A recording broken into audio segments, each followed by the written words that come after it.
একটি নেতা কর্মীর বিরুদ্ধে চাঁদাবাজির কোনো অভিযোগ আসেনি। অপর সন্ত্রাস রাজনীতি সেখান থেকে পুরোপুরি বিরত থাকার জন্য শতভাগ কঠোর নির্দেশনা প্রদান করেছি। তারা বিগত সময়ে যে ছাত্র রাজনীতির নামে যে সন্ত্রাস, নৈরাজ্য এবং চাঁদাবাজদের অবরণ্য হয়ে উঠেছিল যে ছাত্র রাজনীতি, সে ধরনের ছাত্র রাজনীতি বাংলাদেশ থেকে পুরোপুরি বিলুপ্ত করবে বাংলাদেশ জাতীয়তাবাদী ছাত্র দল।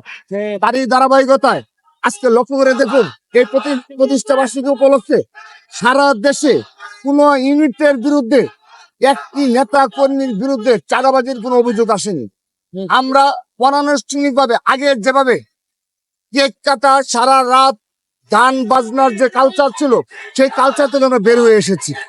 আমরা শুধুমাত্র আজকে এই ছাত্রদলের প্রতিষ্ঠা বার্ষিকীতে আমরা নতুন প্রজন্মকে যেন, তারা যেহেতু বিশেষ করে রাজধানী ঢাকার বাইরে মাদকের অভয়ারণ্য হয়ে গিয়েছে এবং তরুণ প্রজন্ম কিছুটা খেলাধুলা বিমুখ হয়ে পড়েছে, আমরা সেজন্য এই প্রতিষ্ঠা বার্ষিকী 2025 সালের যে প্রতিষ্ঠা বার্ষিকী, আমরা সেখানে খেলাধুলা ও সাংস্কৃতিক কর্মকাণ্ডের প্রাধান্য দিয়ে 3 দিন ব্যাপী কর্মসূচি ঘোষণা করছে। সারা দেশব্যাপী ক্রীড়া প্রতিযোগিতা এবং সাংস্কৃতিক কর্মকাণ্ড, মেধা মননের বিকাশ কে আমরা প্রায়োরিটি দিয়ে কর্মসূচি ঘোষণা করেছি।